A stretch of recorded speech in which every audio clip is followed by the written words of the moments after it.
Okay. Well, hello. It's good to see everybody. We're going to take a vote on how everybody thinks Justin Snap was,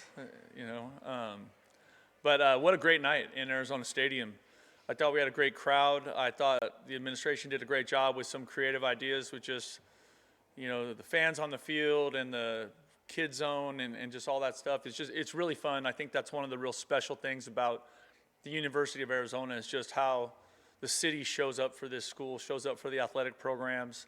It's really unique, just having coached at a bunch of different places, just how special that is, kind of the relationship with the University of Arizona and our athletics programs, and then how the city shows up for these people or for these athletes every opportunity they get. It was great. Our players got to take pictures and sign autographs and high fives, and it was just, and it was fun. And a lot of people I talked to kind of during the practice or after were really enjoying being on the field. They liked the idea of being close to the action and getting the chance to engage that way. So it was a lot of fun. Had recruits here, fans, families of our players. And it's just an outstanding night. And at the end of spring practice, I think we are moving a great direction. I love where we're at. I love the energy, the vibe of this team, just how committed they are to each other. I love the coaches and kind of their interaction with our players. Just how, however close y'all can get, but just seeing Danny and Seth go at each other schematically and have fun with it, but still keep it super intense and super competitive, and where that competitive just never becomes combative, but it's really healthy for our team, just trying to elevate everything that we're doing in terms of like the high level in practice competition. How much pressure can we apply to the players in the practice environment? Really kind of pushing each of them to elevate their own game so that we can elevate the team collectively. I love where we're at, 15 days down, and now we go into, finals and, this summer off season. And so there's a lot of really serious, intense work that needs to be done for all of our players individually, for our coaching staff. But I love where we're at. This is a really fun football team to coach. They are really attacking the work every single day. In our meetings, in the weight room, in the classroom, they're crushing it. There's so much good stuff happening with this football team, and we want to keep that momentum going. We start with Justin. As far as the engagement piece and just everything that happened today, why was that important to you in the program? Second. I've been talking and screaming for 5 hours. I think the biggest thing is that, trying to lean into that relationship with the University of Arizona and our athletics department and the community, and giving the fans an opportunity to do something that they haven't done before, which is be on the field, to kind of feel, you guys are on the field all the time, but our general fans are not. And so they don't know what it looks like, or they don't know what it feels like to be that close. And so trying to make that experience good. I thought the band was a good addition, and then also for the parents, it's also probably nice to be able to watch some football and know that your kids are okay, going down the inflatables and being in the fan zone and some of that, so they could actually enjoy it. So I just thought it was critical that we made a real effort to connect with our fan base, to connect with our donors, and to give them some unique access that they don't normally get. Brian, and then Michael. With all the newness that you've had this spring, schematically and all that, which side would you say is ahead of the other right now? That's a hard question. It's a hard question because you're not really playing like football.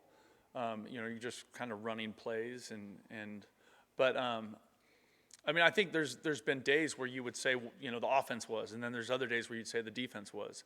I think that part of it has been a lot of fun. I think the best part about how we're making progress is just how much the players are buying into the process and being focused on, because you can't play if you don't know what to do, right? And that's one of those things that I think every player says they want to play. That's part of us living the red line, is they all want to, but a part of that is execution. Like, you want to play, prove it. Well, you can't execute if you don't know what you're doing, right? So to insert three different new scheme in all three phases is aggressive. But the way they leaned into it, the meetings, the taking notes in the meetings, just like how diligent all the players have been with that. And then also, I think the coaches have done an excellent job of teaching, right? Like, you know, this building is our classroom, so to speak. And I do think this generation does not necessarily take the meeting room to the field as well as ones I have in the past. And I think, and I've felt that way for a decade now. And so the coach is being a lot more creative with walkthroughs and getting guys moving and more like, you know, kind of movement learning versus auditory or visual. And so just them leaning into being really creative with how they're teaching the three new phases. The new scheme in all three new phases has been really good. Michael and Troy. How would you assess Noah's progress in terms of learning the offense, processing what he's seeing, getting the ball out in a timely manner? I'm extremely excited about that. I think he's making really good decisions. I think if you ask him, he's having a lot of fun. And I think when our players have fun, they play better. And when you see him consistently completing a high percentage of passes in practice, or being able to correct, like as he's talking to Coach Daggy or as he's talking to me, like he already knows what the mistake was, and so that's showing a high level of him knowing it and being able to like execute it at a high level. And I think with the pieces that we've been able to put around him, he's got a lot of comfort with knowing he can distribute the ball evenly all over the field. It doesn't matter if it's the receivers, the backs, or the tight ends. He's got confidence and extreme, you know, high level comfort with who he's delivering the ball to. Troy and then Justin. At the beginning of the spring, Noah said that he wanted to work on being a more vocal leader out there on the field. How do you think he did that this spring? Where do you see growth in that department? I think that's one of those things with him where he's always been such a good player. And so just people naturally kind of lean towards him. And for me, with him, like talking him through just our first year together, is trying to push him in those moments where we need to hear from you now. Like whether it's something really good happened or something not good happened, like your role as a leader is you have to speak up. Like it's not enough to just model the way. That's just the price of admission, right? Is doing it right and being who you're supposed to be and all that stuff. Like that just gets you in the park, right? But in order to truly lead in those moments or crisis or high-level success and everything in between, you have to be the one driving it. And that's where I've seen him make incredible strides. And he's getting more comfortable in it, so you're hearing his voice more in the practice environment, in the huddle, on the sideline. It's been really positive. And I think Coach Daggy's helping him with that. You know, Coach Daggy's really challenging him with, no, they need to hear from you now. And, like, that's how he's talking to him out there. You know, because there was, like, some, you know, over 15 practices, there's moments where the defense is getting after the offense, right? And Coach Daggy's like, no, like, you're going to get this thing turned around, not me. And they need to hear from you now. Justin and then Chris. So the roster, I mean, 105 is the number for Yep. next season. Do you feel like you're at 105? Do you think you have to make cuts? Just how do you look at that? I think the world is ever changing, and I really don't have an exact statement for you there. We're still in the portal window. I don't know how that's going to play out. We still have incoming freshmen coming in. We're still recruiting players right now. So there's definitely, I would say the easiest thing to say is the roster is not set as of today. Chris and then Jason. You talked about the new schematics in all three phases. Can you just talk about the biggest improvement you've seen in each phase from the start of spring to now? That's a huge question. Okay, so I think if talking about the special teams, right, Coach Niver, like, he has incredible command of what he's teaching, like extreme confidence. He's done it at a super high level, and he knows exactly what he's doing. He is dynamic and incredible in the meeting room. Because I was a special teams coordinator a long, long time ago for Coach Tomey. Like, it's an interesting job because that's the one coach on your team that actually talks to the whole team besides the head coach, right? And when Coach Niver interviewed with us, just the energy he had in that interview and just the total command of all of his techniques, his scheme, his teaching it, and the players are loving it. He's got great energy in the meeting room. It's been really a lot of fun. And he's done what I would say a great job in taking the parts of it and then putting it all together. And so he's really taking the time to teach everything, like the fundamental techniques necessary to execute your job on this play, and breaking those things into little pieces and getting parts of that in every practice, and then applying it to the big picture, the overall scheme of the punt team or the punt return team or whatever it is. That's been a great improvement. With the offense and defense, I think with the defense, I think you're seeing them play extremely hard, which is like, that's a big part of red line, right? Effort, 100 miles an hour, 100% of the time. And I think that part of it is something that they are demanding. If you've watched practice, you see how much the defense is running. Like, that's something that the defensive staff, Coach Gonzalez, Coach Salavea, right, where they are gassing those guys early in practice and forcing them to compete at a super high level when they're tired, and which I think is really good, because that happens in games, right? So when I see like how hard they're playing and the physicality they're playing with, I think defensively that's what I'm excited about. Offensively, the variation in tempo, sometimes it's fast, sometimes it's slow.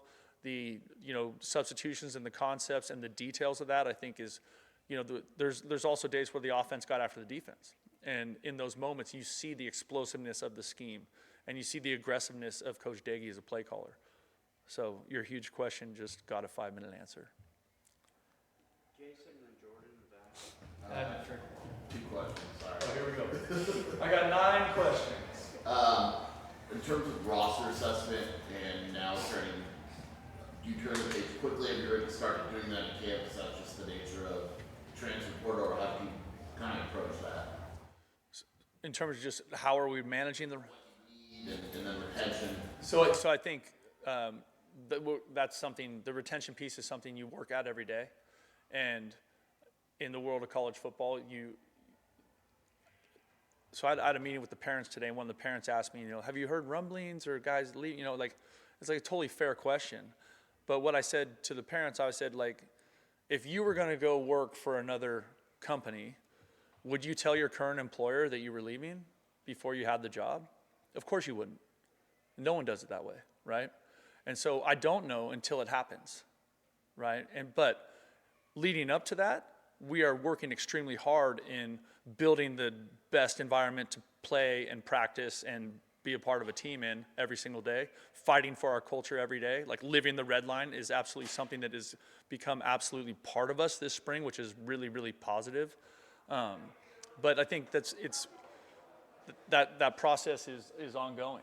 Hey guys, that process is ongoing, and so now that we have 15 practices, we're evaluating those pieces every single day as we go, right? Evaluating that, and then we're saying, okay, where do we think we need to be better, right? Where do we think that are we saying this, whatever position, this is good enough to compete for a Big 12 championship, right? Like, that's always the goal. So we will assess that we're assessing that every day. And then for you guys and the players, that segment towards the end of practice with the younger guys got an extended look, just a benefit for really everyone.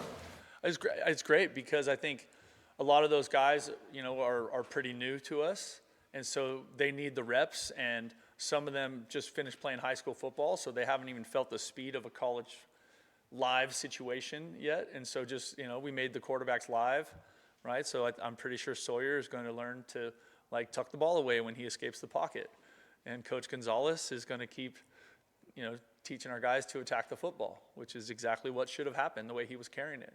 But that's some of those lessons you can't learn unless you play. And so I thought that was great. I thought it was great to see Corn rip off that big run. There's a lot of fun stuff in that. And I thought the other thing that was great, and our team has done a fantastic job, is you saw how excited everybody was on the sideline when those plays were being made or when guys were doing good stuff on the field. And so it was really fun to see the older guys, or the kind of the veterans, so to speak, celebrate the good plays of the younger guys out there. So to me, that looked like a really healthy football team, and I'm excited about that. Jordan, back, and Michael. Coach, how has this spring session helped, with so much new, help you kind of build upon an identity here for the 2025 season? Well, I think we talked about that at the start of spring, just trying to, our culture, our personnel, and our performance, and how we're going to work to cement those things. I really think that, with the leadership on this team being as strong and as consistent as it is, right, that part of it, and then with the new schematic changes, right, that part of it is something that the physicality, the tempo, how fast, how hard we play, like those have to be who we are. And in order to do that, we got to practice that way. And I felt like we did that this spring. And so building upon those day after day, and it's not always good either, right? There's lots of days where you're like, oh, that wasn't good enough, or that needs to be better. And that's coaching, that's football. But I thought the way our players and our coaching staff embraced each moment of like our process was what gave us a chance to finish the way we did and feel great about where we are. Last question to Michael. Two questions. Here we go. Let's extend this thing as long as we can. What has Quincy Craig showed you out there? Quincy's an awesome young man. I think he showed us like he's got the ability to really like make some big plays. We're all excited about him. He's a complete back. He's a good pass protector. He's a good pass catcher out of the backfield. He has good vision, and I think that's part of that thing that when we said we went into the portal, we were identifying players that had played a lot of football. Like we were looking for guys that had played. It didn't matter where that was, so to speak. Like if we watched the film and evaluated and thought that player could help us, we went after those guys. And so with him, I just think he's going to be someone that our fans are going to love watching play, and I think he's going to be a great addition to our offensive football team. The other question, when Rhino comes back, is it possible that he can play on the interior, or is he going to play tackle? I think that depends on how we progress and over that time, right? Like, where are Michael and Tristan, and just like where is the process of that? Like that, the offensive line, you kind of get that thing solidified closer to when you start playing, and until then you're trying to find, it's like a band, right? Like you're always trying to find a better drummer, right? So you're just trying to find the pieces that fit together, right? The best, like that make the best music, right? And so as we continue to evaluate that, but there's a lot of, Ty is playing good football. Like there's really good pieces there. And so whatever gives us the best chance to move the football and protect Noah, that's what we're going to do. But that's not going to be solidified until we get into training camp and get some more reps under our belt. But I like where we're at, and I like what I saw from those new additions that we brought in the offensive line. All right, that's our time. All right, bear down.